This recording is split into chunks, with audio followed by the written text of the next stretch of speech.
আমাদের চ্যানেলে নতুন নতুন পর্ব, গল্প পড়তে ও দেখতে চ্যানেলটি সাবস্ক্রাইব করে রাখুন। রাসূল সাল্লাল্লাহু আলাইহি সাল্লাম বলেন, তোমাদের কারো চাবুক পরিমাণ জান্নাতের জায়গা দুনিয়া এবং তার ভেতর যা কিছু আছে তার চেয়ে উত্তম। বুখারী। জান্নাতের নিয়ামতের মোকাবেলায় দুনিয়ার নিয়ামতের কোনো তুলনা হয় না। তবে রাসূল সাল্লাল্লাহু আলাইহি সাল্লাম যেভাবে তুলনা করেছেন সেভাবে তুলনা করতে দোষ নেই। এরশাদ হচ্ছে, যেমন তোমাদের কারো আঙ্গুল সমুদ্রে রাখার মতো, অতঃপর দেখো কি পরিমাণ পানি আঙ্গুলে উঠে এসেছে। মুসলিম। এবার চিন্তা করুন, যে পরিমাণ পানি সমুদ্র থেকে আঙ্গুলের সাথে উপরে উঠে এসেছে সেই পরিমাণ হচ্ছে ক্ষণস্থায়ী দুনিয়ার নিয়ামত, আর যে পরিমাণ পানি মহাসমুদ্রে অবশিষ্ট আছে তা হচ্ছে জান্নাতের নিয়ামত। জান্নাতের পর্যালোচনা প্রকৃতপক্ষে আমাদের রেখে আসার বাড়ির আলোচনা। এখান থেকে ইবলিস আদম হাওয়াকে বের করে দিয়েছে। হয়তো তার আলোচনা পুনরায় জান্নাতে ফিরে যাওয়ার পথ সুগম করবে। অতএব আসো তুমি জনবসতির উদ্যানে, কারণ ইহা তোমার প্রথম গৃহ এবং এতেই রয়েছে তাঁবু। কিন্তু আমরা শত্রুর বন্দী। আছে কি কোনো পথ? আমাদের বাড়িতে ফিরে যাব আর নিরাপদ হয়ে যাব। জান্নাতের বর্ণনা ব্যাপক ভাষাশৈলী ও ভাব গাম্ভীর্যতা সহ কুরআন সুন্নায় বিধৃত হয়েছে, যার রহস্য উদ্ঘাটন করা, যার প্রকৃত অবস্থা উপলব্ধি করা প্রায় অসম্ভব। হাদিসে কুদসিতে রাসূল সাল্লাল্লাহু আলাইহি সাল্লাম বলেন, আল্লাহ তাআলা বলেছেন, আমি আমার নেককার বান্দাদের জন্য এমন জিনিস তৈরি করে রেখেছি যা কোনো চোখ দর্শন করেনি, কোনো কর্ণ শ্রবণ করেনি এবং মানুষের অন্তরে যার কল্পনা পর্যন্ত হয়নি। দলিল স্বরূপ তোমরা তেলাওয়াত করতে পারো। কেউ জানে না তাদের জন্য নয়নাভিরাম কি কি উজ্জ্বল রাখা হয়েছে, তাদেরই কর্মের প্রতিদান স্বরূপ। সাজদা 17। জান্নাতের ময়দান খুব প্রশস্ত, তার প্রাসাদ খুব বড় ও বহুতল বিশিষ্ট। এর সৃষ্টিকারী স্বয়ং আল্লাহ তাআলা বলেছেন, তোমরা তোমাদের রবের ক্ষমা এবং জান্নাতের পানে ছুটে যাও, যার সীমানা হচ্ছে আসমান জমিন, যা তৈরি করা হয়েছে পরহেজগারদের জন্য। আলে ইমরান 133। রাসূল সাল্লাল্লাহু আলাইহি সাল্লাম বলেছেন, জান্নাতে একটি গাছ আছে, একজন অশ্বারোহী সবল দ্রুতগামী ঘোড়ায় চড়ে 100 বছর ভ্রমণ করেও তা অতিক্রম করতে পারবে না। বুখারী মুসলিম। জান্নাতের বড় বড় 8টি দরজা রয়েছে, যার 2টি খুঁটির মাঝখানে দূরত্বের পরিমাণ 40 বছর ভ্রমণের পথ। আহমদ। জান্নাতের ভেতর প্রাসাদের উপর প্রাসাদ নির্মিত, তার প্রাসাদ সমূহ বিভিন্ন ধরনের মাণিক্য খচিত, একসাথে ভেতর বাকি দৃশ্যমান। সহিহ আল জামে। তার দেয়াল স্বর্ণ রূপার দ্বারা নির্মিত, তার প্লাস্টার উন্নত মৃগনাভি, তার পাথর কুচি, প্রবাল ও মতি এবং তার মাটি জাফরান। তাতে রয়েছে মতির অনেক তাঁবু। রাসূল সাল্লাল্লাহু আলাইহি সাল্লাম বলেছেন, মোমেনের জন্য জান্নাতের ভেতর পাথরের তৈরি বড় একটি তাঁবু রয়েছে, যার দৈর্ঘ্য আসমানের ভেতর 60 মাইল। মোমেনের জন্য সেখানে পরিবার পরিজন থাকবে। মুমিন বান্দা তাদের চারপাশে ঘোরাফেরা করবে, তবে কেউ কাউকে দেখবে না। বুখারী মুরসিল। এরশাদ হচ্ছে, যখন তুমি তা দেখবে, আবার যখন দেখবে সেখানে নিয়ামত রাজি ও বিশাল রাজ্য লক্ষ্য করবে। এরশাদ হচ্ছে, তাতে রয়েছে দুর্গন্ধহীন পানির নহর, সুস্বাদু দুধের নহর, সুপেয় শরাবের নহর এবং পরিশোধিত মধুর নহর। সেখানে তাদের জন্য আরও রয়েছে রকমারি ফলমূল এবং তাদের রবের পক্ষ থেকে ক্ষমা। মুহাম্মদ 15। তার কুটির সমূহ বন্ধু বান্ধবদের মিলন মেলা, তার বাগান পর্যটকদের প্রমোদস্থান, তার ছাদ আল্লাহর আরশ, তার প্রসাদ সমূহ সুদৃঢ়, তার প্রদীপ সমূহ আলোকোজ্জ্বল, তার ভেতরে রয়েছে চিকন মোটা সব ধরনের রেশন, আর আছে প্রচুর ফলমূল যা কোনোদিন শেষ হবে না, যা ক্ষেত্রে কোনোদিন নিষেধ করাও হবে না। এরশাদ হচ্ছে, সেখানে তাদেরকে স্বর্ণ মতি দ্বারা তৈরি করে দিয়ে চুড়ি দিয়ে সজ্জিত করা হবে এবং সেখানে তাদের পোশাক হবে রেশমের। সূরা হাজ 23। সেখানে তারা নিজ নিজ আসনে হেলান দিয়ে বসবে, একে অপরের পালং মুখোমুখি থাকবে, পরস্পর আলাপ আলোচনায় নিরত থাকবে। এরশাদ হচ্ছে, তারা পরস্পর জিজ্ঞাসাবাদ ও খবরাখবর নেওয়ার জন্য একে অপরের মুখোমুখি হবে। তারা বলবে, ইতোপূর্বে আমরা নিজ পরিবারের মাঝে খুব শঙ্কিত ছিলাম। আল্লাহ আমাদের দয়া করেছেন, তিনি আমাদেরকে বিষাক্ত আযাব থেকে নাজাত প্রদান করেছেন। এর আগেও আমরা তাকে আহ্বান করতাম, তিনি হিতাকাঙ্ক্ষী দয়ালু। সূরা তুর 25 থেকে 28। তার ভেতর আরও আছে সুদীর্ঘ ছায়া, অনেক নিয়ামত, রুচিশীল ফল ফলাদি, সুস্বাদু পাখির গোশত। তার পানাহার সব সময়ের জন্য উন্মুক্ত, কখনো শেষ হবে না। তার ছায়া কখনো নিঃশেষ হবে না। দীর্ঘ সময় তাতে আমোদ প্রমোদ আয়োজন চলবে, তাতে ঘুম আসবে না, ঘুমের প্রয়োজনও হবে না। তার ফল মাখনের চেয়ে নরম, মধুর চেয়ে বেশি মিষ্টি। তার ফল হাতের নাগালে থাকবে, তার পানীয় সুস্বাদু, বৃক্ষরাজি অবনত আনুগত্যশীল। এরশাদ হচ্ছে, তার ফলসমূহ খুব নাগালের করে দেওয়া হয়েছে। দাহর 14। আশা করার সাথে সাথে ফলসমূহ সম্মুখে ঝুঁকে যাবে। এরশাদ হচ্ছে, রেশমের আস্ত বিশিষ্ট বিছানায় হেলান অবস্থায় থাকবে। উভয় উদ্যানের ফল অবনত থাকবে। রহমান 45। পানাহার ও সহবাসের ক্ষেত্রে প্রত্যেকে 100 ব্যক্তির শক্তি প্রদান করা হবে। তিরমিজি। পানাহার ক্ষুধা নিবারণ কিংবা তৃষ্ণা মেটানোর জন্য নয়, বরং স্বাদ আস্বাদন আর মস্তি করার জন্য। এসব হচ্ছে তোমার জন্য, তুমি এতে ক্ষুধার্ত হবে না এবং বস্ত্রহীন হবে না, এবং তুমি এতে পিপাসার্থ হবে না, রৌদ্র কষ্টও পাবে না। সূরা তাহা 118 থেকে 119।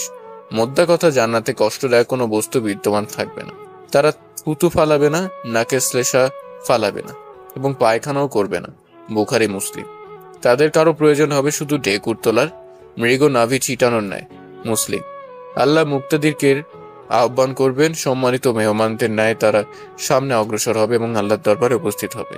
এরশাদ হচ্ছে, হে আমার বান্দাগণ, আজ তোমাদের কোনো ভয় নাই এবং তোমরা চিন্তিতও হবে না। যুখরুফ 68।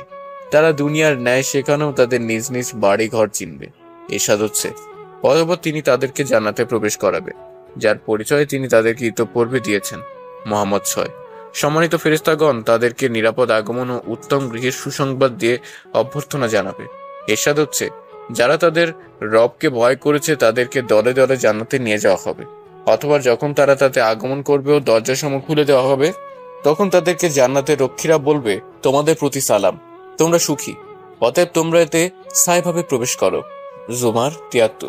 আর জান্নাতীরা বলবে, তারা বলবে, সমস্ত প্রশংসা সে আল্লাহর, যিনি আমাদেরকে এর জন্য পথ দেখিয়েছেন। যদি আল্লাহ আমাদের পথ না দেখাতেন তবে আমরা পথ দেখতাম না। আমাদের নিকট আমাদের রবের রাসূলগণ সত্য নিয়ে এসেছেন। এরশাদ হচ্ছে, এবং ঘোষণা দেওয়া হবে, এটাই তোমাদের জান্নাত, তোমরা এর মালিক হয়েছ, তোমরা যে আমল করতে তার বিনিময়। আরাফ 43। রাসূলুল্লাহ সাল্লাল্লাহু আলাইহি সাল্লাম বলেন, জান্নাত তাদের প্রথম দলটি প্রবেশ করবে পূর্ণিমার রাতের চাঁদের ন্যায়, অতঃপর তাদের দ্বিতীয় দলটি যাবে উজ্জ্বল নক্ষত্রের ন্যায়। বুখারী মুসলিম। রাসূলুল্লাহ সাল্লাল্লাহু আলাইহি ওয়াসাল্লাম বলেন, জান্নাতীরা জান্নাতে প্রবেশ করবে তাদের পিতা আদম আলাইহিস সালামের আকৃতিতে। তাদের প্রত্যেকের উচ্চতা হবে 60 হাত। বুখারী মুসলিম। রাসূল সাল্লাল্লাহু আলাইহি সাল্লাম বলেন, তাদের মাঝে পরস্পর কোনো বিদ্বেষ থাকবে না, তাদের সবার অন্তর একটি অন্তরের ন্যায় থাকবে। বুখারী। এরশাদ হচ্ছে, তাদের অন্তরে যে ব্যাধি রয়েছে আমি তা দূর করে দিব। তারা মুখোমুখি চেয়ারে উপবিষ্ট, সকলে ভাই ভাই। হিজর 47। এরশাদ হচ্ছে, সেখানে তাদের প্রার্থনা হলো, হে আল্লাহ, তোমার পবিত্রতা ঘোষণা করছি, আর তাদের শুভেচ্ছা হচ্ছে সালাম। সূরা ইউনূস 10। একজন ঘোষণাকারী তাদের আহ্বান করে বলবে, তোমরা এখানে চিরঞ্জীব, কখনো মৃত্যুবরণ করবে না। তোমরা এখানে চিরসুস্থ, কখনো অসুস্থ হবে না। তোমরা এখানে চির যুবক, কখনো বৃদ্ধ হবে না। তোমরা এখানে আনন্দ ফুর্তি করো, কখনো দুঃখিত হবে না। মুসলিম। এরশাদ হচ্ছে, স্বর্ণের প্লেট ও গ্লাস সহ তাদের চতুর্পাশে চক্কর দেওয়া হবে, এবং তাতে আরো রয়েছে যা মন চায় ও যার দ্বারা চোখ তৃপ্তি অনুভব করে, এবং তোমরা সেখানে সর্বদা থাকবে। যুখরুফ 71। এরশাদ হচ্ছে, তুমি তাদের চোখে নিয়ামতের প্রতিক্রিয়া চিনতে পারবে। মুতাফফিফিন 24। এরশাদ হচ্ছে, কিশোররা তাদের আশপাশে চক্কর কাটবে, তারা দেখতে সুরক্ষিত মতির ন্যায়। সূরা তুর 24। এ হলো সেবকদের অবস্থা। আর যাদের সেবা করা হবে তাদের অবস্থা কেমন হবে, বর্ণনার অপেক্ষা রাখে না। তারা জান্নাতের দীর্ঘ ছায়ার নিচে যাওয়া হবে, সিল করা পানির বোতল পরস্পর আদান প্রদান করবে, আর জান্নাতের ভেতর প্রবাহিত সুপেয় মদের পান করবে। তাদের উপর পরপর দয়া, কল্যাণ ও অনুগ্রহ বর্ষিত হবে। তাদের থেকে চিন্তা, পেরেশানি ও কষ্ট চিরতরে বিদায় নিবে। এরশাদ হচ্ছে, এবং তারা বলবে, সমস্ত প্রশংসা আল্লাহর, যিনি আমাদের দুঃখ দূর করেছেন। নিশ্চয়ই আমাদের রব ক্ষমাশীল, উত্তম বিনিময়কারী, প্রদানকারী। তিনি নিজ অনুগ্রহে আমাদের থাকার স্থান দিয়েছেন, যেখানে আমাদের কষ্ট স্পর্শ করবে না, ক্লান্তি আমাদের কাছে ঘেঁষবে না। ফাতির 34 থেকে 35। এরশাদ হচ্ছে, তারা সেখানে বাহুল্য ও খারাপ কিছু শুনবে না, শুধু শুনবে সালাম সালাম বাক্য। ওয়াকিয়া 25 থেকে 26। প্রশান্তি, স্বস্তি, ভালোবাসা, নিরাপত্তার পরিবেশ তাদের বেষ্টন করে থাকবে। সেখানে তাদের নেককার পিতামাতা, স্ত্রী, সন্তান সবাইকে জমায়েত করা হবে। এরশাদ হচ্ছে, বসবাসের জান্নাত। সেখানে তারা এবং তাদের সৎকর্মশীল পিতামাতা, স্বামী, সন্তানগণ প্রবেশ করবে। হে আল্লাহর বান্দা, তুমি এর চেয়ে উত্তম আর কি চাও? রাত 23। হ্যাঁ, এত কিছুর পরও একটা নিয়ামত অবশিষ্ট আছে, যা মাজিদের দিন প্রদান করা হবে, যেদিন ঘোষণা দেওয়া হবে, হে জান্নাতবাসীগণ, তোমাদের রব তোমাদের সাক্ষাৎ দিবে তোমরা সাক্ষাতের জন্য প্রস্তুত হও। অতঃপর তারা প্রতিযোগিতামূলক সাক্ষাতের জন্য প্রস্তুত হবে। তারা দেখতে পাবে তাদের নিয়ে যাওয়ার জন্য দ্রুতগামী ভালো জাতের উট প্রস্তুত রয়েছে। তারা ময়দানে পৌঁছলে নূর, মতি ও মণিমুক্তা দিয়ে নির্মিত মিম্বার ও মৃগনাভির তৈরি ফোম প্রদান করা হবে। তারা নিজ নিজ পদ মোতাবেক আল্লাহর নিকট উপবিষ্ট হবে। ইরশাদ হচ্ছে, আল্লাহর নিকট তারা পদ মর্যাদা অনুপাতে অবস্থান করবে। আলে ইমরান 163। কবি বলেন, যারা নামাজে অগ্রগামী ইহসানের কারণে তারাই সে প্রতিযোগিতায় ধন্য হয়েছে। এই মতাবস্থায় একটি নূর প্রজ্বলিত হয়ে সমগ্র জান্নাত আলোকিত করে দিবে। তখন তারা মাথা উঁচু করে দেখতে পাবে পবিত্র নামের অধিকারী মহান আল্লাহ তাআলা ওপর থেকে আগমন করেছেন। তিনি বলবেন, হে জান্নাতবাসীগণ, করুণাময় রবের পক্ষ থেকে তোমাদের প্রতি সালাম। ইয়াসিন 58। তাদের পক্ষ থেকে সালামের একমাত্র যথাযথ উত্তর হচ্ছে, হে আল্লাহ, তুমি সালাম, শান্তি তোমার পক্ষ থেকেই, তুমি মর্যাদার অধিপতি, হে সম্মান ও ইজ্জতের মালিক। অতঃপর আল্লাহ তাআলা তাদের জন্য বিকশিত হবেন ও তাদের উদ্দেশ্যে হাসবেন এবং বলবেন, হে জান্নাতীগণ। এরপর তারা সর্বপ্রথম শ্রবণ করবে, আমার ওই বান্দারা কোথায় যারা আমাকে না দেখে আমার অনুকরণ করেছে? এটা হচ্ছে ইয়াউমুল মাজিদ। তারা আমার কাছে প্রার্থনা করুক। তখন তারা এক বাক্যে বলবে, আমরা আপনার ওপর সন্তুষ্ট, আপনিও আমাদের ওপর সন্তুষ্ট হয়ে যান। তিনি বলবেন, হে জান্নাতবাসীগণ, যদি আমি তোমাদের উপর সন্তুষ্ট নাই হতাম, আমার জান্নাতে তোমাদের স্থান দিতাম না। তোমরা আমার কাছে চাও। তখন তারা এক বাক্যে বলবে, আপনার চেহারার দর্শন দিন, আমরা তাতে দৃষ্টি দেব। অতঃপর আল্লাহ তাআলা পর্দাসমূহ উত্তোলন করবেন এবং তাদের জন্য বিকশিত হবেন, যার ফলে নূরের ঝলকে সকলে বেহুশ হয়ে যাবে। আল্লাহর পক্ষ থেকে যদি এই সিদ্ধান্ত না থাকতো যে তারা জ্বলবে না, তবে অবশ্যই তারা জ্বলে যেত। তাদের মধ্যে এমন কেউ থাকবে না যার মুখোমুখি আল্লাহ হবেন না। এমনকি তাদের কাউকে লক্ষ্য করে বলবেন, হে অমুক, তোমার কি স্মরণে পড়ে অমুক অমুক দিনের কথা? এভাবে তার দুনিয়ার বিচ্যুতি ও প্রতিশ্রুতি ভঙ্গ সম্পর্কে অবহিত করবেন। আর সে বলবে, হে আমার রব, তুমি কি আমাকে মাফ করনি? তিনি বলবেন, অবশ্যই, আমার ক্ষমার কারণেই তুমি তোমার এই মঞ্জিলে পৌঁছতে সক্ষম হয়েছ। আহ, কত মধুর হবে সেদিন কর্ণসমূহের স্বাদ, কত চমৎকার হবে সেদিন।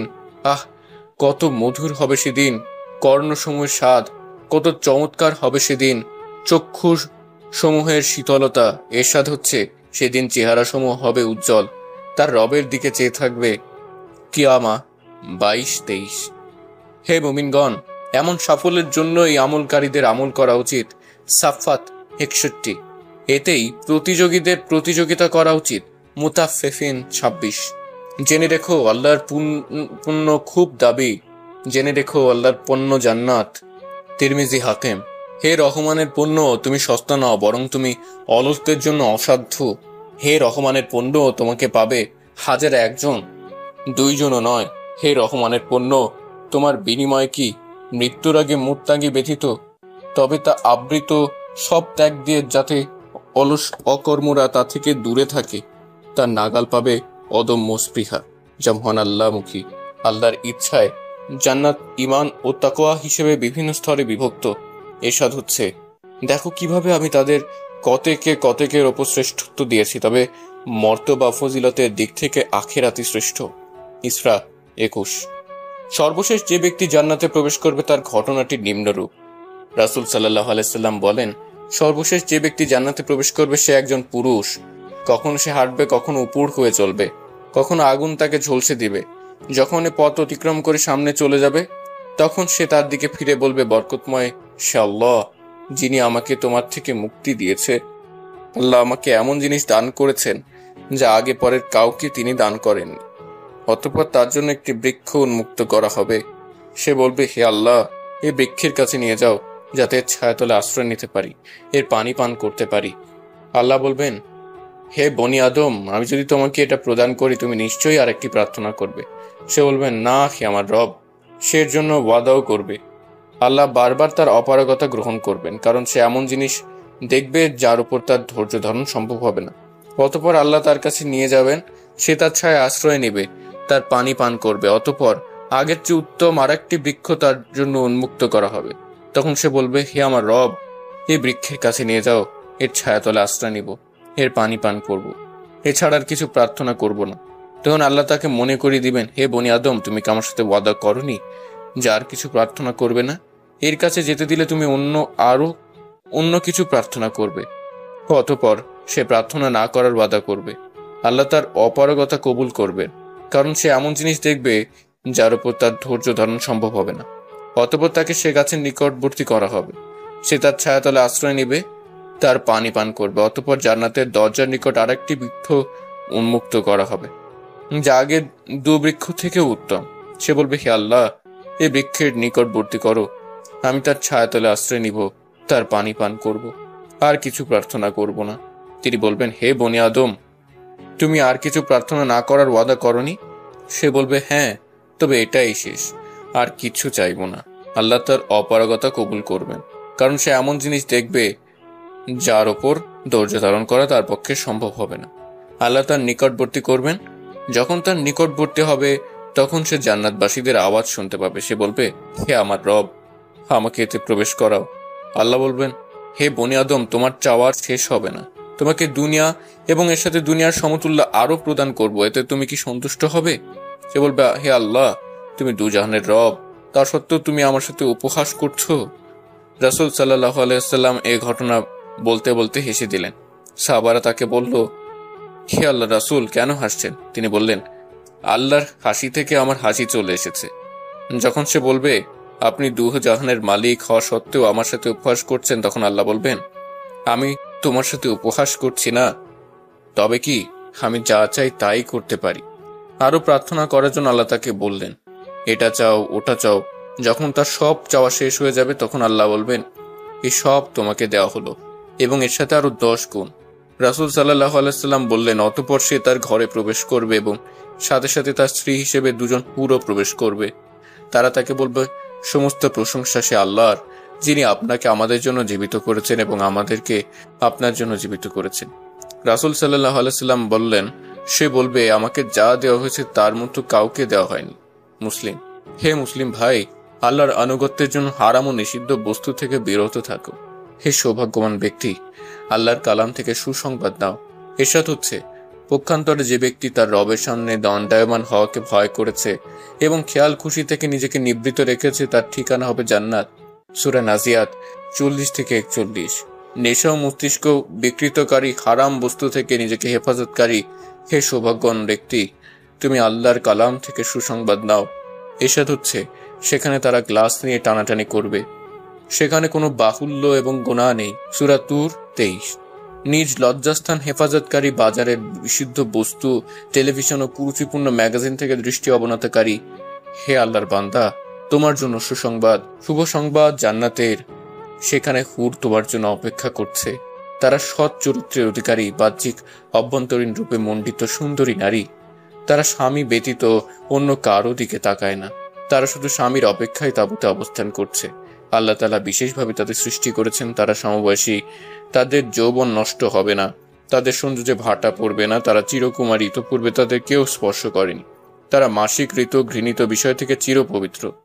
তারা প্রবাল ও পদ্মারাগ সাদৃশ্য নারী, ঝিনুকের অভ্যন্তরে বিদ্যমান মুক্তার মতো পরিষ্কার। তারা আবৃত মতির মতো, তাদের মহব্বতে বাঁধা শ্রীশ।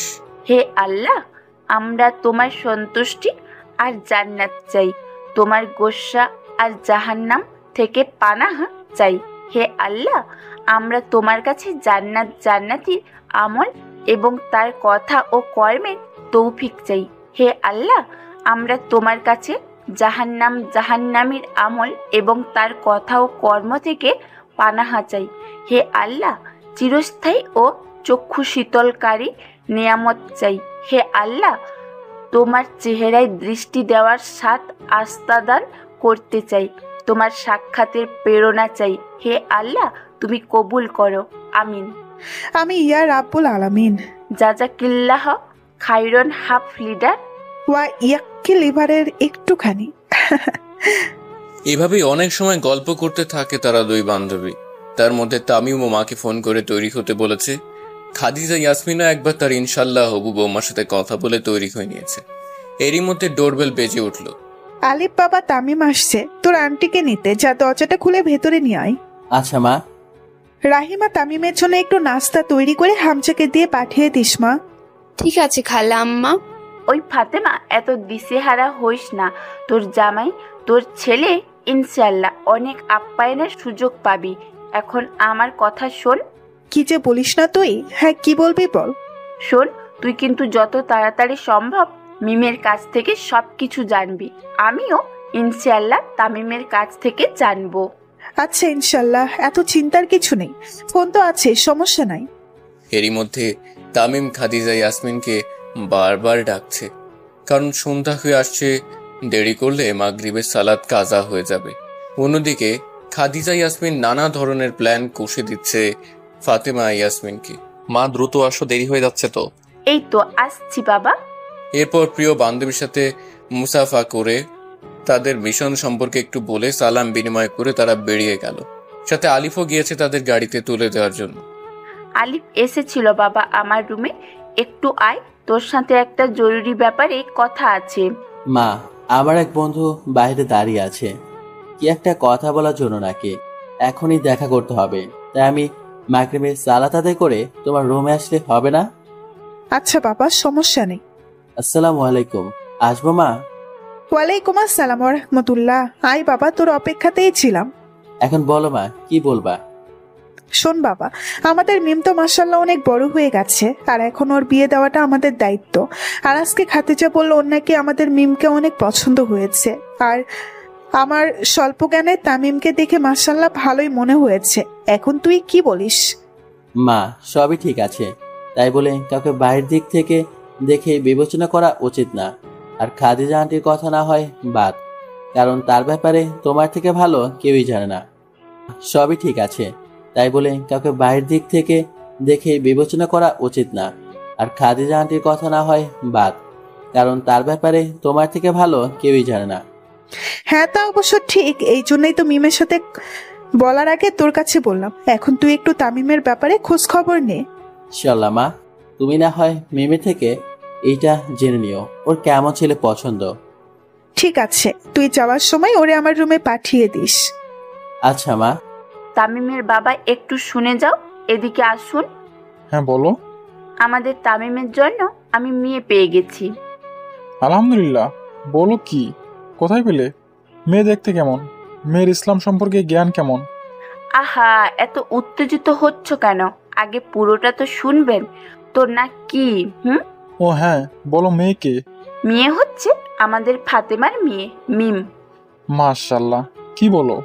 তুমি মিমের মতো মেয়ে আমার ছেলের বউ হলে আর কিছুই দরকার হবে না। ওর মতো মেয়ের ব্যাপারে কিছুই খোঁজ নেওয়া লাগবে না, কারণ তুমি এই দুদিন ওর প্রশংসায় পঞ্চমুখ ছিলে। আর তোমার পছন্দ হয়েছে মানে আমার তরফ থেকেও হ্যাঁ। আলহামদুলিল্লাহ। এখন তামিমের কাছে আবারও একবার জিজ্ঞেস করতে হবে ওর কেমন মেয়ে পছন্দ। আচ্ছা, এটা তুমিই ভালো পারবে, কারণ তামিম তো তোমার কথার কখনোই হেরফের করেনি, এবারেও করবে না ইনশাল্লাহ। ইনশাআল্লাহ। মা, আসবো? আয়, বস সেখানে। মা, কি জন্য ডেকেছো? একটা খুবই গুরুত্বপূর্ণ কথা জানার জন্য। বলো। শোন মা, মেয়েদের একটা সময় বিয়ে করে স্বামীর বাড়ি যেতে হয়, আর তুই এখন বিবাহযোগ্য। তাই এখন তোকে বিয়ে দেওয়াটা আমাদের দায়িত্ব। তাই জানতে চাচ্ছিলাম যে তোর আসলে কেমন ছেলে পছন্দ। মা, তোমার কথা ঠিক আছে। আমি জানি যে ঘরে বিবাহযোগ্য কন্যা থাকে তাকে বিবাহ সুপাত্রে বিবাহ দেওয়া তার পিতামাতার দায়িত্ব। আমার যেমন ছেলে পছন্দ শোনো। বেনামাজি, ফাসিক, দাড়ি কামানো পুরুষ নামের নারী, দুনিয়া লোভে কোন পুরুষ এমন কাউকে আমি কখনোই বিয়ে করব না। একবার বাজে লোকের পাল্লায় পড়লে ডিভোর্স দিয়েও সারা জীবনেও হয়তোবা সেই দুর্দশা কাটিয়ে উঠতে পারবো না। অন্তত নামাজি, হালাল উপার্জন করে সুন্নতের অনুসারী এমন শত দিনদার কাউকে বিয়ে করব, যদিও বা সে হাই স্ট্যাটাসধারী বা সম্পদশালী না হয়। আশা করা যায় ভালো ব্যবহার পাবো ইনশাল্লাহ। মা, একটা বার ভেবে দেখো, আমি যেই ছেলেকে বিয়ে করতে যাচ্ছ সে যত বড়ই আধুনিক শিক্ষায় শিক্ষিত হোক না কেন, যেই ছেলে প্রস্তাব করে কিভাবে পবিত্র হতে হয় সেটা জানে না, সে একজন স্ত্রী হিসেবে আমার হক আদায় করবে কি করে? যেই ছেলে দাড়ি কামিয়ে পুরুষ থেকে নারীতে পরিণত হয়েছে সে একজন স্ত্রী হিসেবে আমার জৈবিক চাহিদা মিটাবে কি করে? যেই ছেলে বিড়ি সিগারেট খেয়ে তার মুখ পায়খানা সমতুল্য দুর্গন্ধে পরিণত করেছে সে একজন স্ত্রী হিসেবে আমার সঙ্গে মিষ্টি কথা বলবে কি করে? যে ছেলে রাস্তায় বের হলে কোনো মেয়ের দিকে কুদৃষ্টি না দিয়ে থাকতে পারে না সেই লুচ্চা দুশ্চরিত্র কাপুরুষ একজন স্ত্রী হিসেবে আমার ভালোবাসার অধিকার আদায় করবে কি করে? আরো বলি, যেই ছেলের হালাল হারাম সম্পর্কে কোনো জ্ঞানই নেই, সেই শিক্ষিত নামের মূর্খ একজন স্ত্রী হিসেবে আমাকে জান্নাতে যাওয়ার পথে সহযোগিতা করবে কি করে?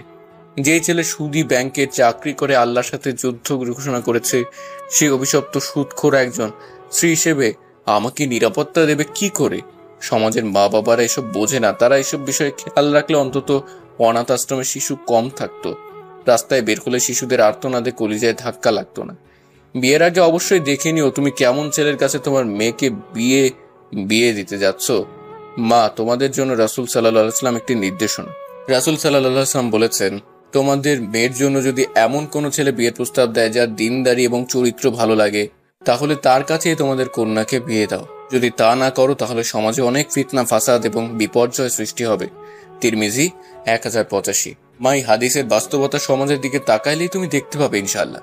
তাই আমি চাই যে আমার স্ত্রী হবে নিশ্চয়ই তাকে রাসূল সাল্লাল্লাহু আলাইহি ওয়াসাল্লামের অনুসারী হতে হবে। এমন একজন হতে হবে নিশ্চয়ই যার হাত ধরে জান্নাত পর্যন্ত আমি নিশ্চিন্তে পাড়ি দিতে পারবো ইনশাআল্লাহ। যাকে দেখলে আমার হৃদয় আল্লাহর ভয় তৈরি হবে, যার কাজকর্ম কথাবার্তায় আমার নবীর সুন্নাত বিরাজ করবে, এমন একজনকেই চাই ইনশাআল্লাহ। মাশাআল্লাহ, তোর নেক ইচ্ছা পূরণ করুক, আমিন। সুম্মা আমিন। বাবা আসবো?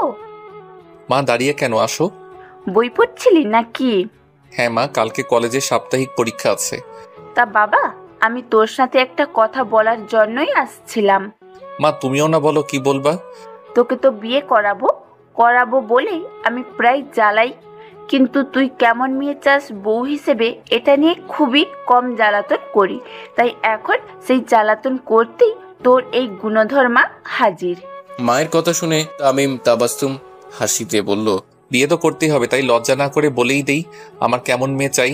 শোনো মা, তুমি অবশ্যই দেখে নিও তুমি কাকে তোমার সারাদিনের সঙ্গী করতে যাচ্ছ, এবং আমারও দেখে নেওয়া উচিত আমি কাকে আমার অর্ধেক দিন বানাচ্ছি। শোনো, যে মেয়ে কিনা পর পুরুষের সাথে প্রেম নামক নোংরা কাজ করে এবং ঘুরে বেড়ায়, সে আমাকে স্বামী হিসেবে মূল্যায়ন করবে কিভাবে?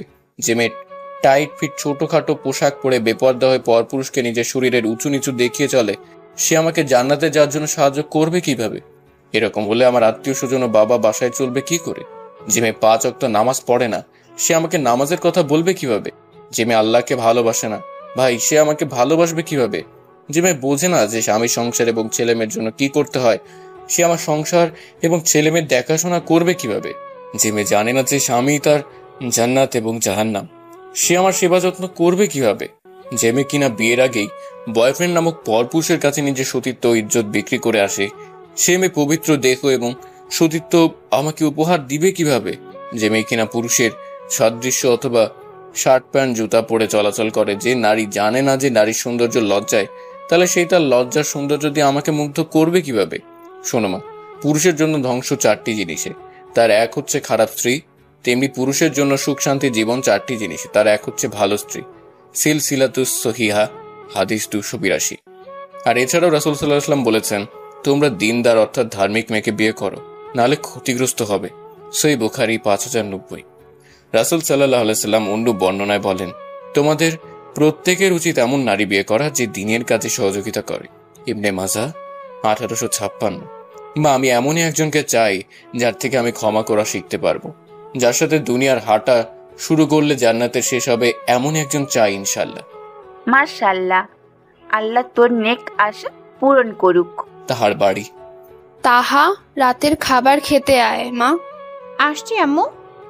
খাবারের টেবিলে। আচ্ছা আম্মু, একটা কথা জানার ছিল। কি কথা বলো মা? আম্মু, আমি তো খাবার খাওয়ার দোয়া পারি না, তুমি কি জানো?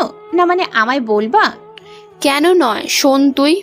খাবারের সামনে এলে পড়বে উচ্চারণ, আল্লাহুম্মা বারিক লানা ফিমা রাযaqtana ওয়াকিনা আযাবান নার। হে আল্লাহ, আপনি আমাদেরকে যে রিজিক দান করেছেন তাতে বরকত দান করুন এবং আমাদের জাহান্নামের শাস্তি থেকে রক্ষা করুন। খাবার শুরুতে পড়বে উচ্চারণ, বিসমিল্লাহি ওয়া বারাকাতিল্লাহ, অর্থাৎ আল্লাহ তাআলার নামে শুরু করছি এবং আল্লাহ তাআলার বরকতের সাথে খাবার গ্রহণ করছি। বিস্তারিত আলী ইবনে আব্দুল্লাহ রাদিয়াল্লাহু আনহু উমর ইবনে আবু সালামা রাদিয়াল্লাহু আনহু থেকে বর্ণিত, তিনি বলেন, আমি ছোট ছেলে হিসেবে রাসূল সাল্লাল্লাহু আলাইহি সাল্লামের তত্ত্বাবধানে ছিলাম। খাবার বাসনে আমার হাত ছোটাছুটি করত। রাসূলুল্লাহ সাল্লাল্লাহু আলাইহি সাল্লাম আমাকে বললেন, হে বৎস, বিসমিল্লাহ বলে ডান হাতে আহার করো এবং তোমার কাছ থেকে খাও। এরপর থেকে আমি সবসময় পদ্ধতিতেই আহার করতাম। খাওয়ার শেষে পড়বে উচ্চারণ আলহামদুলিল্লাহিল্লাযী আত'আমানা ওয়া সাকানা ওয়া জাআলানা মিনাল মুসলিমিন। অর্থ, সকল প্রশংসা আল্লাহ তাআলার জন্য, যিনি আমাদের পানাহার করিয়েছেন এবং আমাদেরকে মুসলমান বানিয়েছেন। জাজাকিল্লাহ খয়রুন মা, তুমি কত ভালো আলহামদুলিল্লাহ, অথচ তোমার মেয়ে হয়ে আমি একটা অপদার্থ। মন খারাপ করে। ও ইয়াক, এইভাবে বলতে নেই মা। তুই কি জানিস তোর এই জানার আগ্রহ দেখেই আমি আলহামদুলিল্লাহ কতটা খুশি।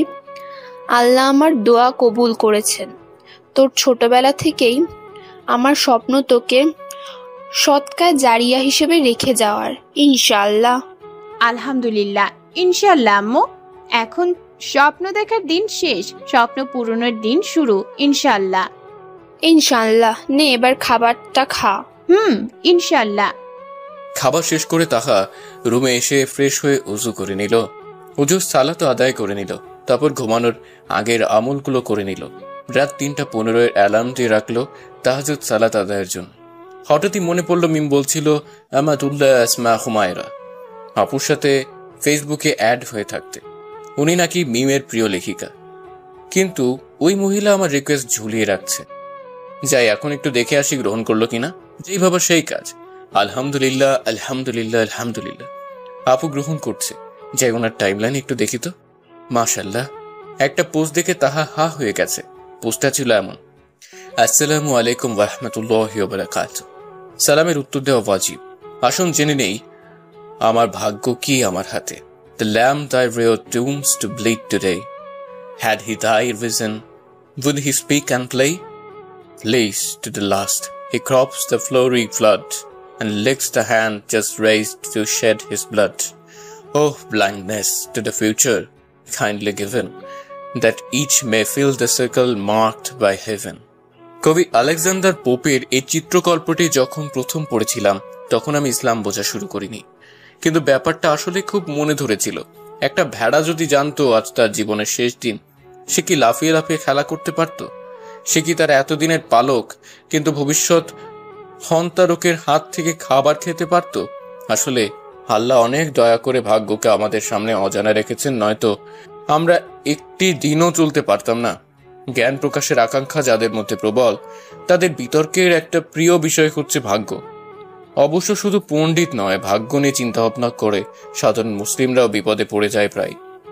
ভাগ্য অদৃশ্য জগতের ব্যাপার। অতীতকে আমরা দেখি, কিন্তু ভবিষ্যতে কি হবে তা কেউ জানে না। হস্ত বিশারদ নামের কিছু বদ্ধ উন্মাদ ভবিষ্যৎ জানার দাবি করে, কিন্তু এদের একটা কথা মেলে তো 10টা মেলে না। আরে ভবিষ্যৎ জানলে তো লটারির টিকিট বা সস্তা শেয়ার কিনে বড়লোক হওয়া উচিত। মানুষের হাত ধরে ধাপ্পাবাজি কেন করা? মানুষ আসলে ভবিষ্যৎ জানে না। ভবিষ্যতের জ্ঞান একমাত্র আল্লাহর কাছে আছে, আর কারো কাছে নেই। ইসলামে ভাগ্য সম্পর্কে শিক্ষাটা খুব স্পষ্ট, যা প্রত্যেক মুসলিমের জন্য অর্জন করা দরকারি। এতটাই জরুরি যে একে ঈমানের স্তম্ভ বলা হয়েছে। প্রায়োগিক জীবনে শিক্ষার সুফল এতে জীবন সহজ হয়। খুব কষ্টের মুহূর্তগুলোকে ইসলামের পরশ পাথর দিয়ে বদলে দেওয়া যায়। আরবিতে ভাগ্যকে কদর বলা হয়। মুসলিম হিসেবে এর ভালো খারাপ ফলাফলে বিশ্বাস ঈমানের অঙ্গ। কদরের 4টি স্তর আছে। 1. জ্ঞান। আল্লাহর জ্ঞান অসীম। তিনি সৃষ্টি করার আগে থেকে সবকিছু জানেন। পৃথিবী শুরু থেকে ধ্বংস অবধি কি হবে আর কি হবে না, কিভাবে হবে, কেন হবে, সব তিনি জানেন। 2. কিতাব। আল্লাহ কিয়ামত পর্যন্ত যা ঘটবে তার সবকিছু লাউহে মাহফুজ নামের একটি কিতাবে লিখে রেখেছেন। 3. ইচ্ছে। আল্লাহ যা ইচ্ছে করেন তাই হয়, কোনো কিছুই তার ইচ্ছের বিরুদ্ধে হয় না। আবার তিনি যা ইচ্ছে করেন না, তা হয় না। 4. সৃষ্টি। আল্লাহ আমাদের যেমন সৃষ্টি করেছেন তেমন আমাদের সব কাজ, সব কথাও তিনিই সৃষ্টি করেছেন। আল্লাহ মানুষকে সৃষ্টি করার পাশাপাশি সে জীবনে কি করবে, কতদিন বাঁচবে, কি খাবে, কোথায় জন্মাবে, কোথায় মারা যাবে ইত্যাদি সব কিছু ঠিক করে রেখেছেন। আল্লাহ যা ঠিক করে রেখেছেন তার বাইরে কিছুই হবে না। আল্লাহ যা চান সেটা হবেই, কেউ সেটা ঠেকাতে পারবে না। আর আল্লাহ যা চান না সেটা কোনোভাবেই হবে না। সমস্ত পৃথিবীর মানুষ একসাথে চেষ্টা করলেও সেটা হবে না। আল্লাহ মানুষ ও দিনকে এমন কিছু দিয়েছেন যা অন্য কাউকে দেননি, সেটা হলো ইচ্ছে শক্তি। অতএব যার ইচ্ছে সে এটার থেকে উপদেশ গ্রহণ করুক, আল্লাহ ইচ্ছে শক্তি দেওয়ার সাথে সাথে দু ধরনের পথ দেখিয়ে দিয়েছেন, সৎ ও মন্দ। আল্লাহ মানুষকে আদেশ করেছেন সে যেন ভালো পথে চলে আর খারাপ পথে না চলে, কিন্তু মানুষ কোন পথে চলবে সেটা আল্লাহ মানুষের উপর ছেড়ে দিয়েছেন। তিনি মানুষকে দুই পথেই চলার ক্ষমতা দিয়েছেন, ভালো কাজ করার শক্তি দিয়েছেন, তেমনি খারাপ কাজ করারও শক্তি দিয়েছেন। কিন্তু তিনি মানুষকে তার পছন্দ অপছন্দের কথা জানিয়ে দিয়েছেন, যে ভালো পথ বেছে নেবে, ভালো কাজ করবে, তাকে আল্লাহ পুরস্কার দেবেন, আর যে খারাপ কাজ করবে, খারাপ পথে চলবে, তাকে তিনি সেজন্য শাস্তি দেবেন। আল্লাহ যদিও পছন্দ করেন না যে খারাপ মানুষ খারাপ কাজ করুক, তবুও যেহেতু তিনি মানুষকে স্বাধীন ইচ্ছে শক্তি দিয়েছেন, তাই তিনি সেই অপছন্দনীয় কাজটি করার সামর্থ্য এবং প্রেক্ষাপট তৈরি করে দিয়েছেন। আল্লাহ জানেন মানুষ কি করবে, কিন্তু মানুষ নিজের ইচ্ছেতেই সেটা করবে। একটা ছাত্র একেবারেই পড়াশোনা করে না, তার শিক্ষক তার পড়াশোনার অবস্থা দেখে বললেন যে এই ছেলে পরীক্ষায় খারাপ করবে। ফল বের হবার পর দেখা গেল সত্যি সত্যি সে পরীক্ষায় ফেল করেছে। তাহলে পরীক্ষায় খারাপ করার জন্য কি সেই শিক্ষক দায়ী না সেই ছাত্র দায়ী? অবশ্যই সে ছাত্র দায়ী। কিন্তু ঠিক সেরকম আল্লাহ জানেন যে কে ভালো কাজ করবে আর কে খারাপ কাজ করবে, কিন্তু যেহেতু তার জ্ঞান কাউকে বাধ্য করেনি, তাই যে যার নিজের কাজের জন্য দায়ী থাকবে। একজন মানুষ কামারের কাছ থেকে একটা বটি কিনে আনলো। এই বটি দিয়ে সে একদিন রাগের বশে তার স্ত্রীকে আঘাত করে মেরে ফেলবো। এই ঘটনায় বটি তৈরির কারণে কি আমাদের কামারকে অভিযুক্ত করা যাবে? ছুরি বটি ছাড়া রান্নাঘর চলে না, তার বেশিরভাগ ব্যবহারই উপকারী। কিন্তু এটা দিয়ে যদি কেউ মানুষ মারে তাহলে বুঝতে হবে দোষটা উপকরণের নয়, ব্যবহারকারী। ঠিক তেমন আল্লাহ আমাদের বুদ্ধি বিবেক অঙ্গ প্রত্যঙ্গ তৈরি করে দিলেন, খাবারের মাধ্যমে শক্তি দিলেন এবং কোন একটা প্রেক্ষাপট এনে উপস্থিত করলেন। তিনি আমাদের কাজের স্রষ্টা হলেও আমরা কি করব সেটা আমরাই সিদ্ধান্ত নিয়েছি। মানুষ যেহেতু ভবিষ্যৎ জানে না, তাই তার কর্তব্য যখন আল্লাহ তাকে কোনো পরিস্থিতিতে ফেলেন তখন কুরআন এবং সুন্নাহর মোতাবেক আল্লাহর পছন্দ অনুযায়ী কাজ করা, আপন প্রবৃত্তিকে তোষণ না করা। যেমন একটা বাড়িতে বেড়াতে গিয়ে আমি দেখলাম সুন্দরী বাছাই প্রতিযোগিতা চলছে, আবার ঘরের কোণে কুরআনুল কারীমের একটা অনুবাদও পেলাম। আল্লাহ মানুষকে দিয়ে টেলিভিশন তৈরি করিয়েছেন, এর অনুষ্ঠানগুলো তৈরি করিয়েছেন এবং এর চলার জন্য দরকারি শক্তি বিদ্যুতের উৎস সৃষ্টি করেছেন। আবার কুরআনের বাণী আল্লাহ নিজের, তিনি আলিমদের দিয়ে অনুবাদ করিয়ে নিয়েছেন, বিজ্ঞানীদের দিয়ে ছাপাখানা তৈরি করিয়ে নিয়েছেন। এখন আমি কি করব সেটা আল্লাহ পরীক্ষা করে পুরস্কার অথবা শাস্তি দেবেন। আমি যদি টিভিতে মেয়েদের নিলামে তোলার আয়োজন দেখি তাহলে শাস্তি পেতে হবে। যদি আমি সময় কোরআন পড়ে সময়টা পার করি তাহলে আল্লাহ আমাকে সেজন্য পুরস্কার দেন। কিছু প্রশ্ন ও ভুল ধারণা। যদি আল্লাহ সবই জানেন তাহলে তিনি সবকিছু সৃষ্টি করতে গেলেন কেন? উত্তর, জান্নাতে যাওয়া যাদের নিশ্চিত, তাদের জান্নাত দিলে তারা যে কিছু ভালো কাজ করে, কিছু ত্যাগের বিনিময়ে, প্রচেষ্টার বিনিময়ে জান্নাত পেয়েছে, সেটা থাকতো না। কিন্তু দুনিয়ার জীবন পার হয়ে যখন মানুষকে জান্নাত দেওয়া হবে, তার বুঝতে পারবে তারা কতটুকু কষ্ট করেছে আর তার বদলে কত বড় পুরস্কার পেয়েছে। জাহান্নামীদের সরাসরি জাহান্নামে দিলে তারা আপত্তি তুলতো, আল্লাহ অন্যায় বিচার করেছেন। দুনিয়াতে সময় কাটানোর ফলে তারা নিজেদের অন্যায়টা তারা বুঝতে পারবে, কেন সত্যের খোঁজ করেনি, সত্যটা পেয়েও মানেনি, এ মর্মে আফসোস করতে থাকবে। আমরা জাহান্নামে শারীরিক শাস্তির বর্ণনা পড়ে ভয় পাই, কিন্তু সেখানে কি পরিমাণ মানসিক যন্ত্রণা আছে তা কি ভেবে দেখেছি? কেনই খারাপ কাজটা করেছিলাম, কেনই ভালো কাজটা করিনি, এই পরিতাপের মানসিক যন্ত্রণা এত ভয়াবহ যে মানুষ সারা জীবন করা একটা ভুলের হিসেব না মেটাতে পেরে আত্মহত্যা করে। কিন্তু সারাটা জীবন যখন মিথ্যে হয়ে যায়, সারাটা জীবন যখন পরিতাপের কারণ হয়ে যায়, তখন অনুভূতিটা কি ভীষণ ভয়াবহ ভাবা যায়। 2. আল্লাহ খারাপ কাজ বা কথা সৃষ্টি করলেন কেন? ভালো একজন সত্তা কি খারাপ কিছু সৃষ্টি করতে পারে? উত্তর, আল্লাহ যা সৃষ্টি করেছেন তা হয় পুরোপুরি ভালো অথবা অল্প খারাপ বেশি ভালো। এর মানে আল্লাহ খারাপ কোনো কিছু সৃষ্টি করেনি। তিনি যা সৃষ্টি করেছেন তার কিছুর কোনো খারাপ দিক থাকতে পারে, কিন্তু সেটারও ভালো দিক অনেক বেশি। একটা হাদিস সে আমরা এই প্রমাণ পাই। রাসূলুল্লাহ সাল্লাল্লাহু আলাইহি সাল্লাম সেখানে তার সাহাবাদের নিয়ে বসতেন। সেখানে একটা ছোট ছেলে খেলা করত। ছেলেটার বাবা রাসূলের সাহাবাদের সাথে বসে রাসূল সাল্লাল্লাহু আলাইহি সাল্লামের কথা শুনতেন। বেশ কয়েকদিন ধরে তিনি দেখলেন যে সেই লোক আর সেই বাচ্চা কেউই আসে না। তিনি সাহাবাদের জিজ্ঞেস করে জানলেন যে ওই বাচ্চাটা মারা গেছে, আর সেজন্য ওই লোকটা এত কষ্ট পেয়েছে যে সে আসছেন। রাসূল সাল্লাল্লাহু আলাইহি সাল্লাম তখন ওই লোকটার সাথে কথা বললেন। তিনি লোকটাকে জানালেন যে যদি রাসূল সাল্লাল্লাহু আলাইহি সাল্লাম দোয়া করেন তবে এই বাচ্চাটাকে আল্লাহ আবার জীবন ফিরিয়ে দেবেন। তবে লোকটি যদি ধৈর্য ধরে তবে ওই বাচ্চাটি তাকে জান্নাতে নিয়ে যাবে। মৃত্যু একটা কষ্টকর ব্যাপার তা ঠিক, কিন্তু জান্নাতে যাওয়ার আনন্দের তুলনায় মৃত্যু কিছুই নয়। তাই আমাদের কাছে কোনো জিনিস খারাপ মনে হলো আসলে সেটা খারাপ না, তার ভালো কোনো দিক আছে, কিন্তু আমরা মানুষেরা সময়ের খুব ছোট একটা অংশ দেখতে পাই বলে আমরা কখনোই আল্লাহর সব কাজের কারণ বুঝতে পারবো না। শয়তানকে যদি সৃষ্টি না করা হতো তাহলে মানুষ দুনিয়াতে পরীক্ষাও দিতে পারতো না, জান্নাতের মতো অকল্পনীয় একটা পুরস্কারও পেত না। তাই শয়তান আপাত দৃষ্টিতে খারাপ হলেও আদতে সে আমাদের জান্নাতে যাওয়ার একটা পরীক্ষা মাত্র। 3, আল্লাহ অবিশ্বাসীদের অন্তর তালাবদ্ধ করে রেখেছেন বলে তারা সত্যটা বুঝতে পারছেন না। উত্তর, বরং ব্যাপারটা উল্টো। কোরআনের যত জায়গায় অন্তর তালাবদ্ধ করার কথা এসেছে সবখানে কোনো অপরাধে আল্লাহ মোহর মেরেছেন তা বলে দিয়েছেন।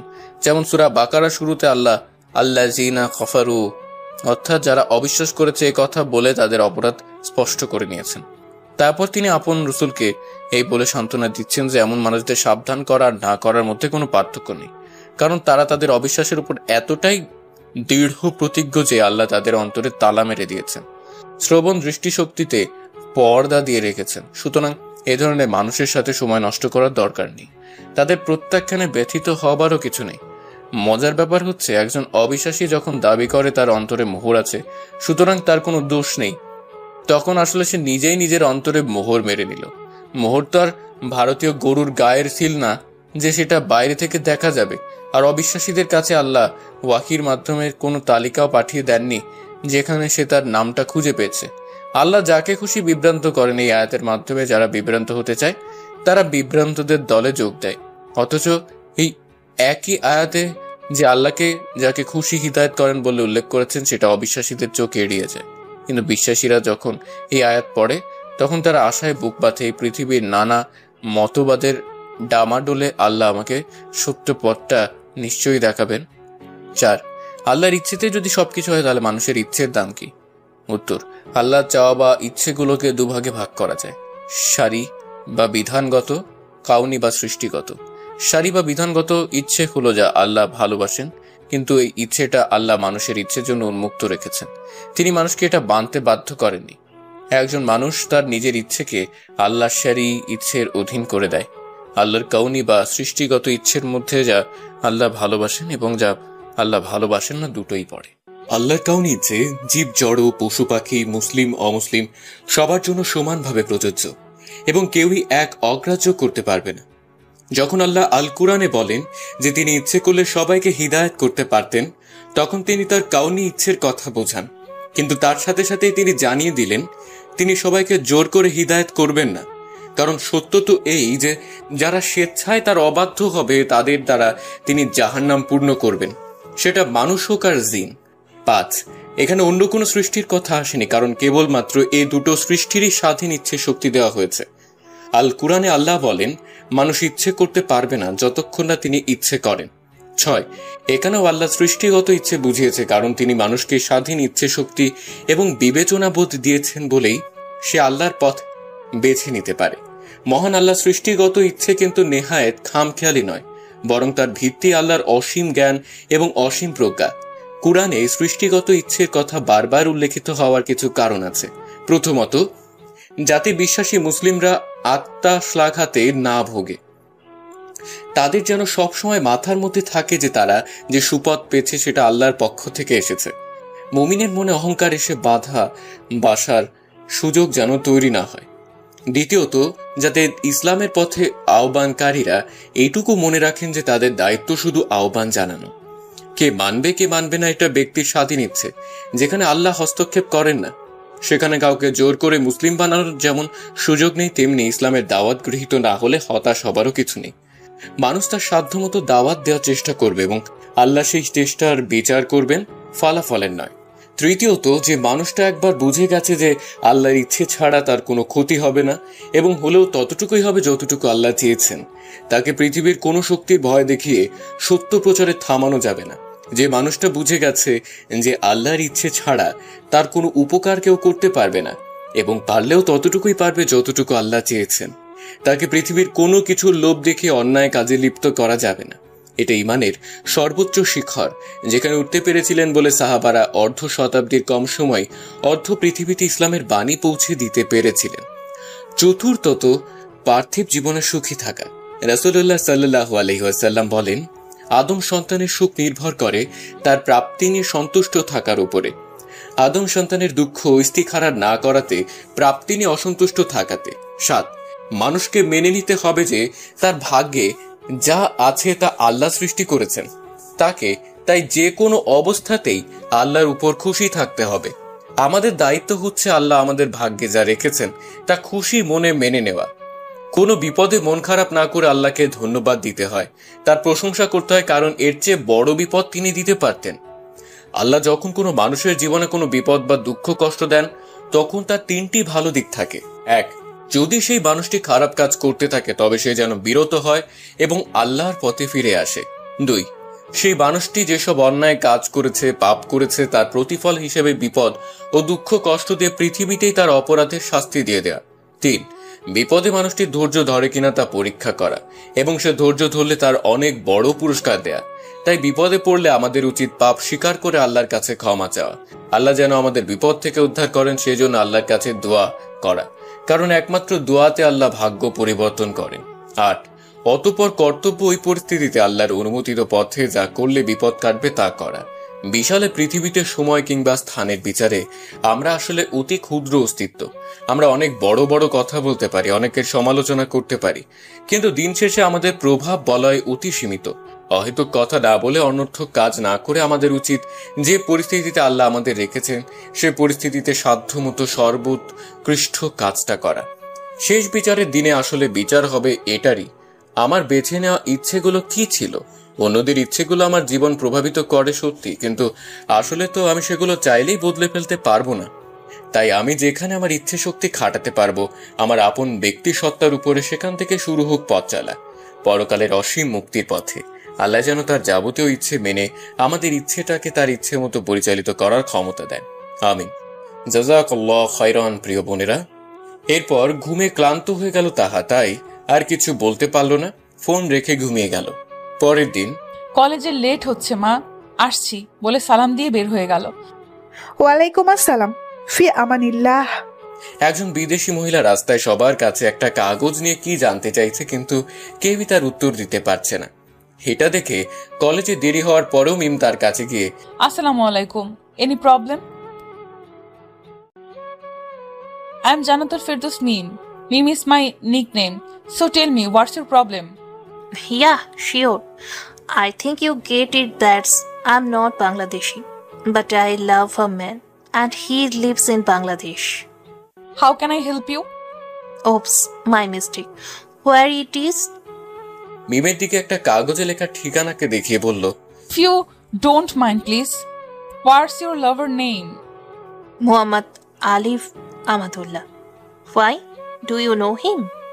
Inna lillah. Yeah, but you have any photo of him? Yeah, here. Alhamdulillah, alhamdulillah, summa alhamdulillah.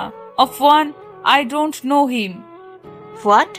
Some time ago you say you know him. Oh my lord, what are you doing now? I am so tired. Yeah, a bit in past I say I know him because this address is main home and Muhammad Alif Ahmadullah is my elder brother.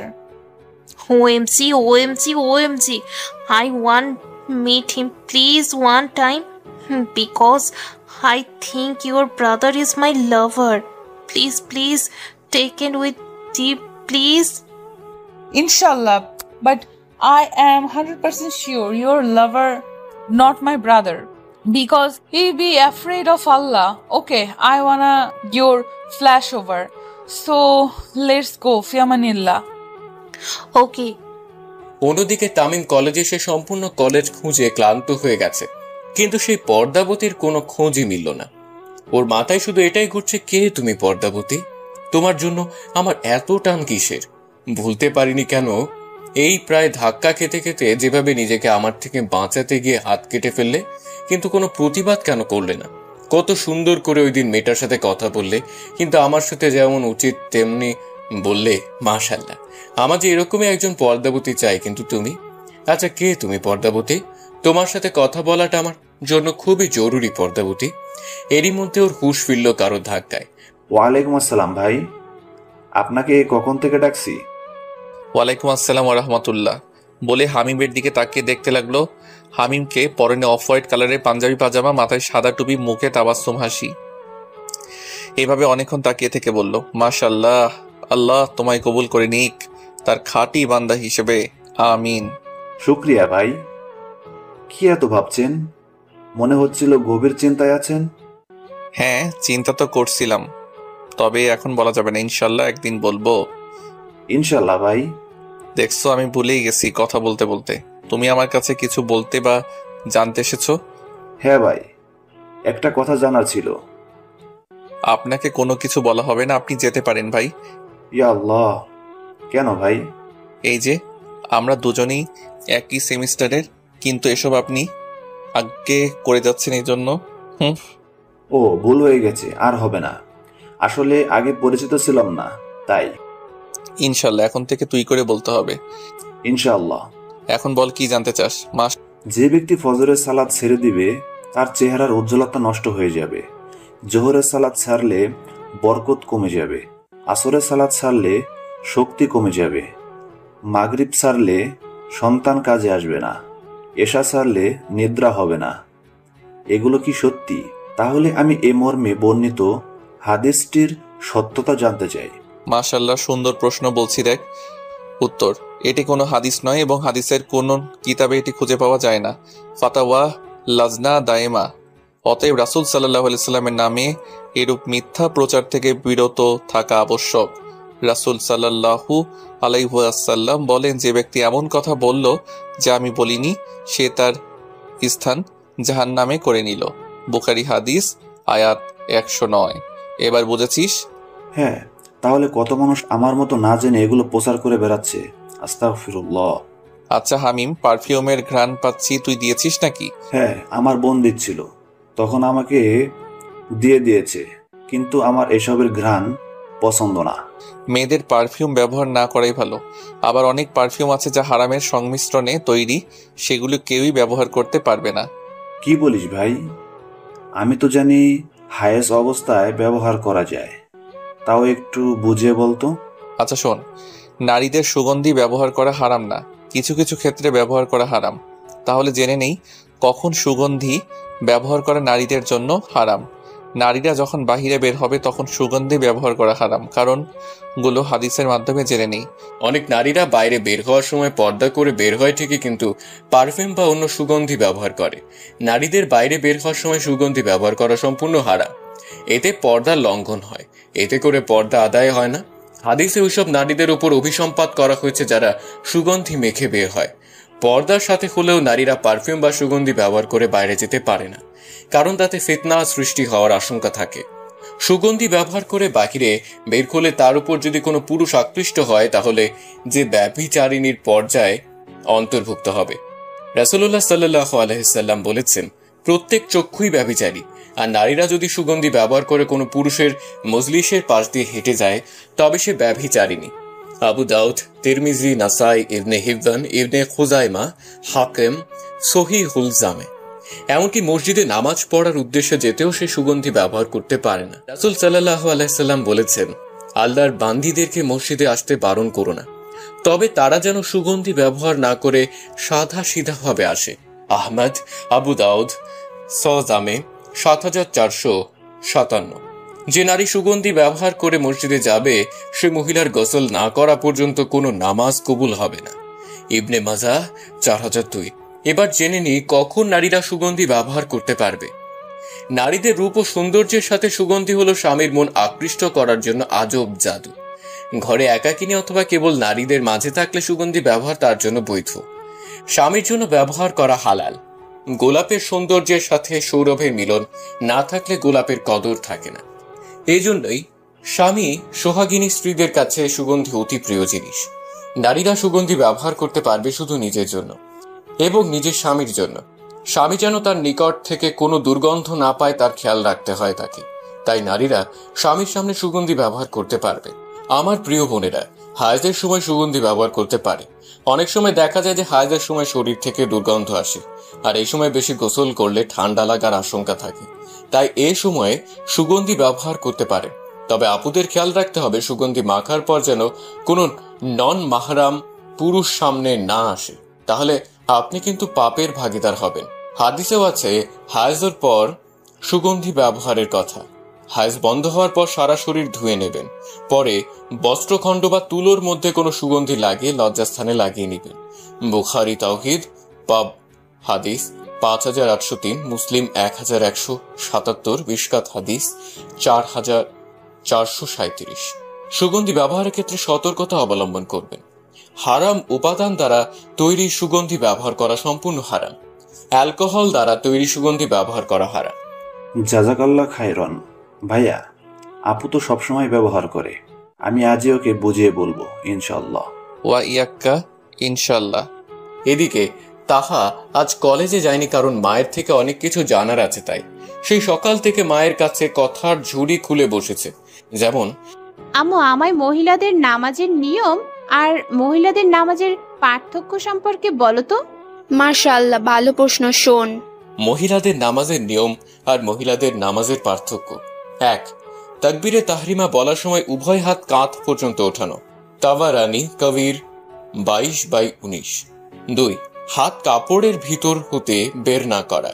তিরমিজি হাদিস নং 1173। 3. হাত বুকের উপর রাখা। শমী 1/487। 4. আঙ্গুল সমূহ মিলিয়ে ডান হাতের তালু বাম হাতের পিঠের উপর স্বাভাবিকভাবে রাখা। পুরুষদের মতো বাম হাতের কবজি না ধরা। ফাতোয়া রাহিমিয়া 7/222। 5. রুকুতে পুরুষদের তুলনায় কম ঝোঁকা। মোসান্নাফে আব্দুর রাজ্জাক হাদিস নং 5069। 6. রুকুতে উভয় বাহু পাঁজরের সঙ্গে পরিপূর্ণ মিলিয়ে রাখা। মোসান্নাফে আব্দুর রাজ্জাক হাদিস নং 5069। 7.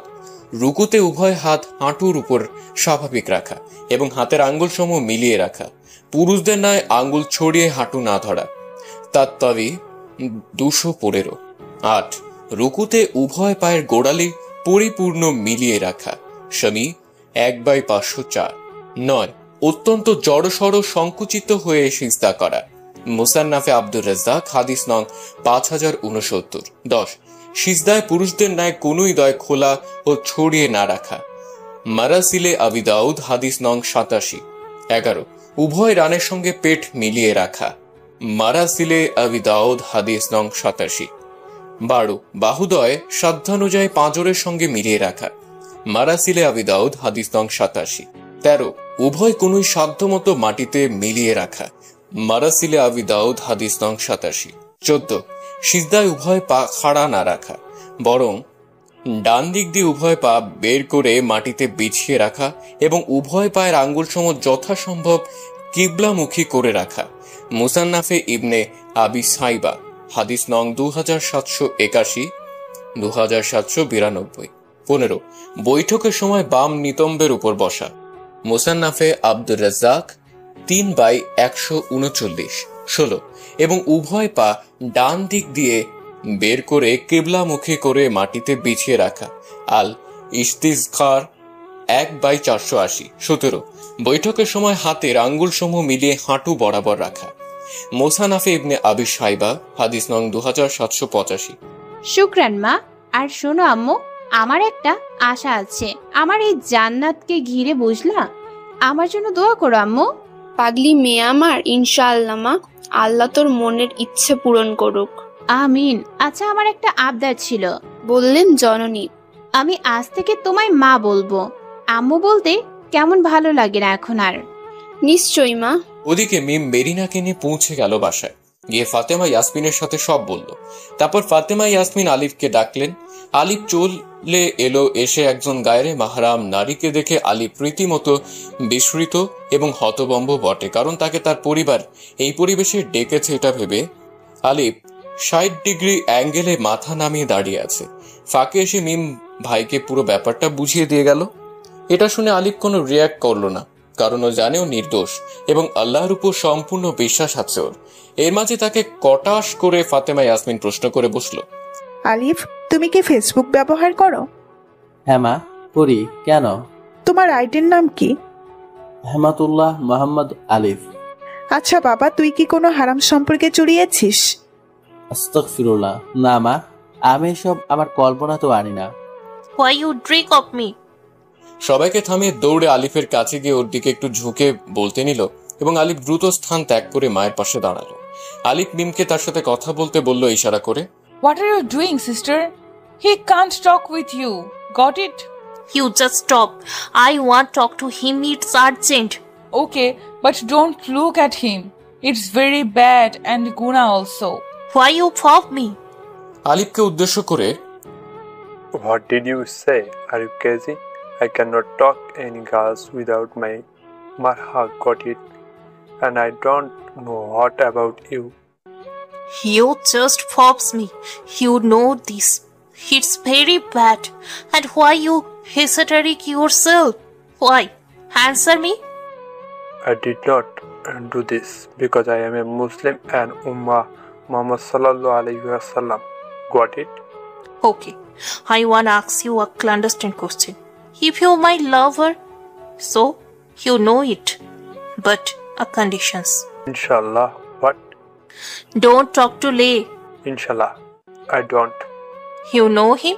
ফোন থেকে একটা ছবি দেখে তার Yeah, he is my school friend, but right now I don't know where is he. Why?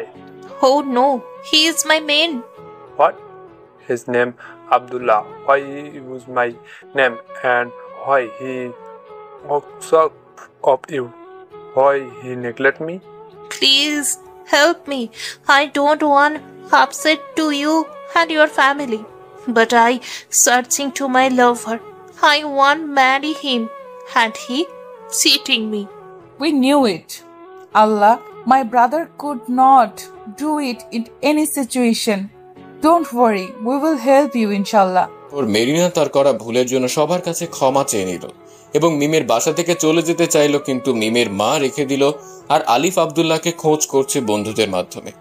যদিও মেরিনা বাংলায় কথা বলতে জানে না, কিন্তু মিমের পরিবারের সবাই ইংরেজি ভাষায় কথা বলতে পারায় খুবই সহজ হয়ে ওঠে তাদের সাথে কথোপকথন। মিম ও ফাতেমা ইয়াসমিন মেরিনাকে মিমের রুমে থাকতে বলে যাতে কোনো সমস্যা না হয়। মেরিনাও সেটা মেনে নেয়। দুপুর হয়ে গেছে তাই সবাই সালাত আদায় করে খেয়ে ঘুমিয়ে পড়ে। শুধু মিম ও মেরিনা সজাগ আছে। দুজন প্রায় ঘনিষ্ঠ হয়ে উঠেছে, গল্পের আসর জমিয়ে আছে দুজন। ওদিকে বেচারি তাহা কিছু ভালো লাগছে না বলে ঢুকলো ফেসবুকে। নিউজফিডে ঘোরাঘুরি করছে, হঠাৎ একটা পোস্ট দেখেও থমকে গেল। পোস্টটি ছিল এমন: কিয়ামতের ভয়াবহতা। জন্মের মাধ্যমে জীবনের শুরু আর মৃত্যুর মাধ্যমে ইহজীবনের পরিসমাপ্তি এবং পরকালীন জীবনের যাত্রা আরম্ভ হয়। কবর বা বারজাখি জীবনের পরে মানুষ কিয়ামতে পার্থিব জীবনের কর্মের হিসাব দিয়ে অনন্ত জীবনের সুখ শান্তি কিংবা আযাব শাস্তি লাভ করবে। আর সেই অনন্ত জীবনের প্রবেশদ্বার হচ্ছে কিয়ামত। এটা এক ভয়াবহ বিষয়, এক কঠিনতম স্থান। কিয়ামতের ভয়াবহতা থেকে মানুষ যাতে সতর্ক সাবধান হয়, এজন্য আলোচ্য নিবন্ধের অবতারণা। সবাই ভালো থাকুন।